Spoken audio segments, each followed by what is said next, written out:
The first thing that struck me was the silence. Not just quiet, but an oppressive, heavy silence that seemed to crush the air out of my lungs.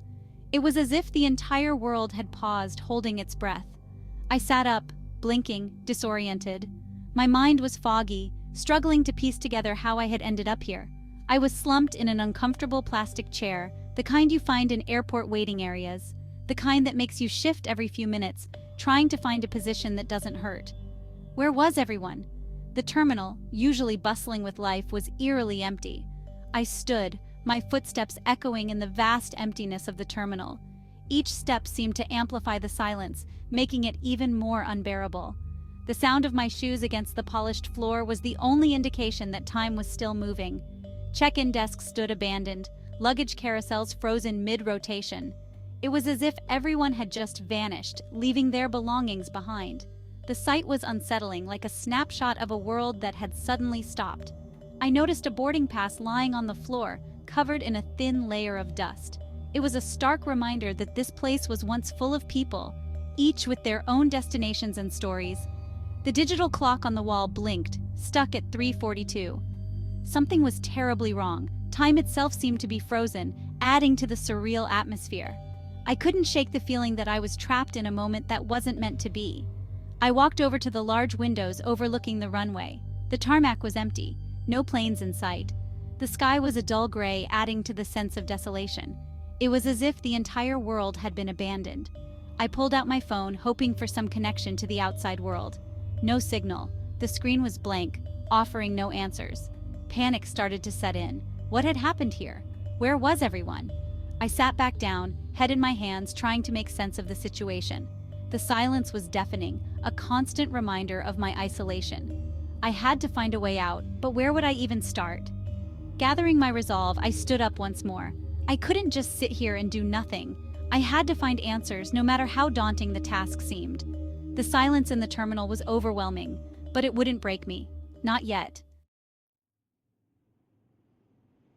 The automatic doors slid open with a low groan, revealing a sun-drenched street.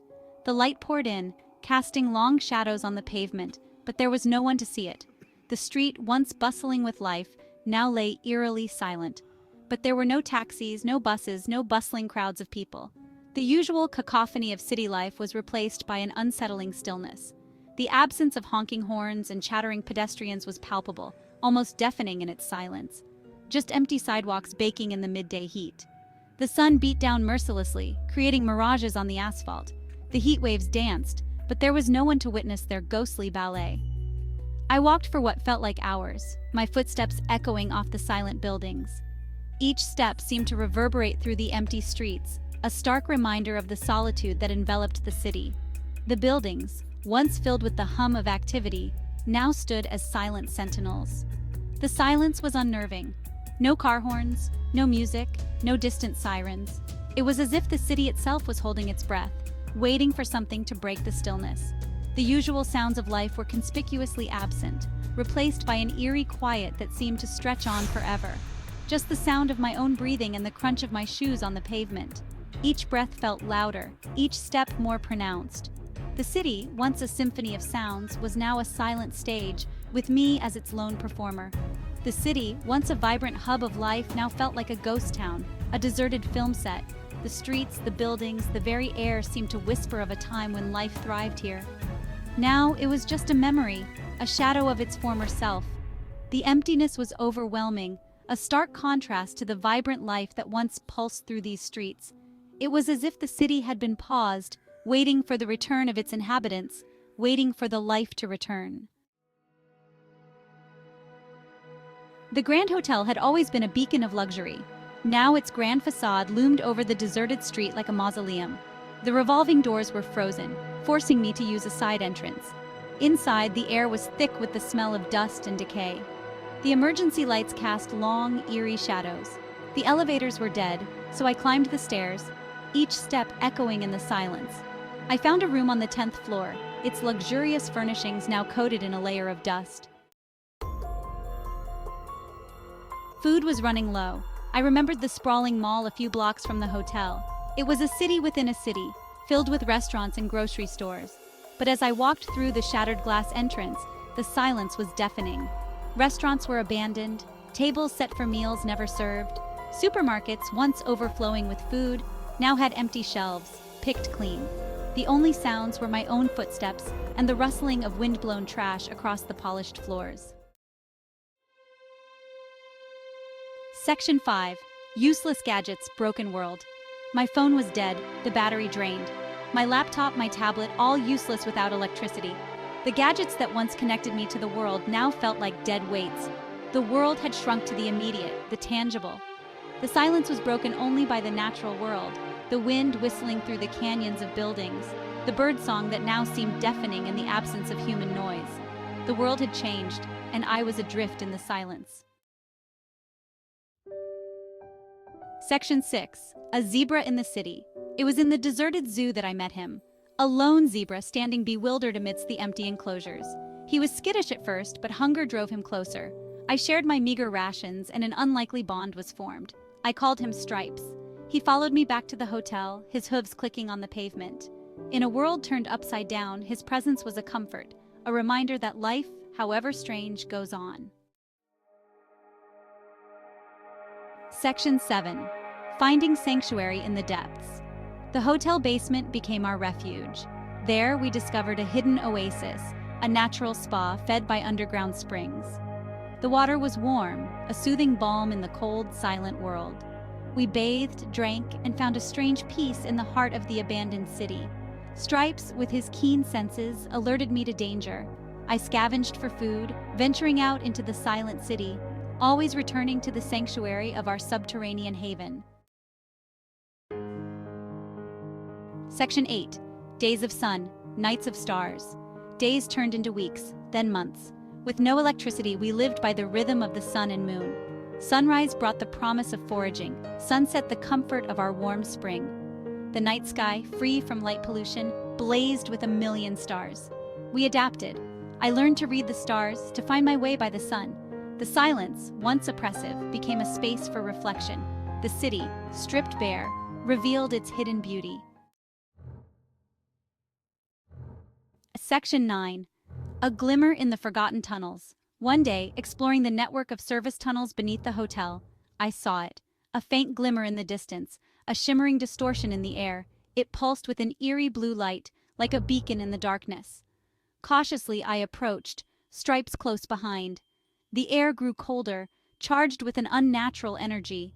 The glimmer intensified, resolving itself into a shimmering wall of light, crackling with energy. Section 10. Beyond the fence, another world. I reached out, my hand passing through the barrier with a tingling sensation.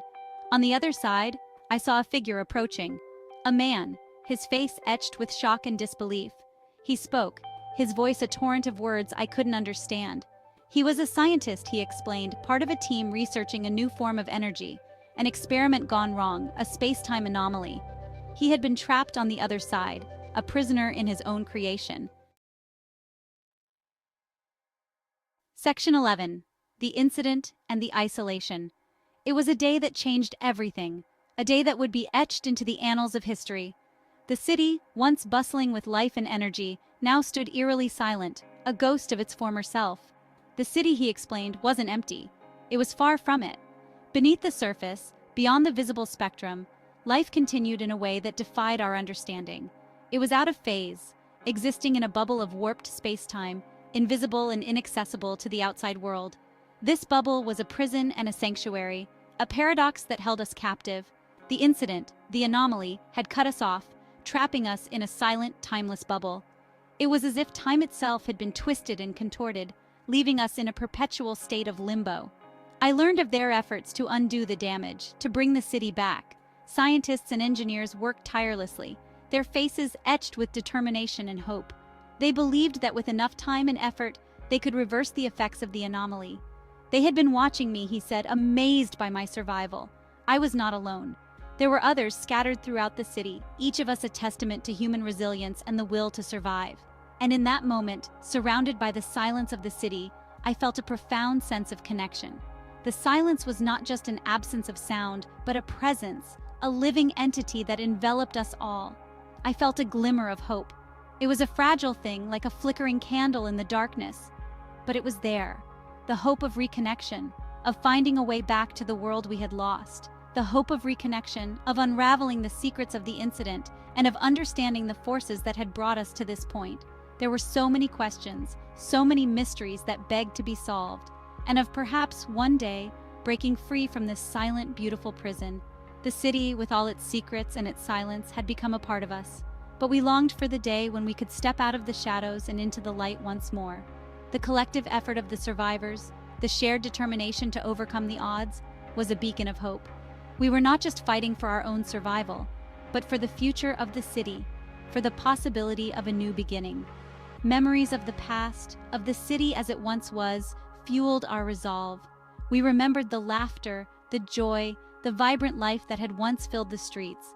Those memories were our guiding light, our motivation to keep pushing forward. The future was uncertain, but we held on to the belief that we could shape it, that through our efforts we could bring the city back from the brink, restore it to its former glory, and perhaps even make it better than it was before. Unity was our strength. In the face of the unknown, we stood together, bound by a common purpose. The incident had isolated us, but it had also brought us closer, forging bonds that could not be broken. As the first light of dawn broke through the darkness, we felt a renewed sense of hope. The city, though still shrouded in mystery, seemed to whisper promises of a brighter future. And we, the survivors, were ready to embrace it.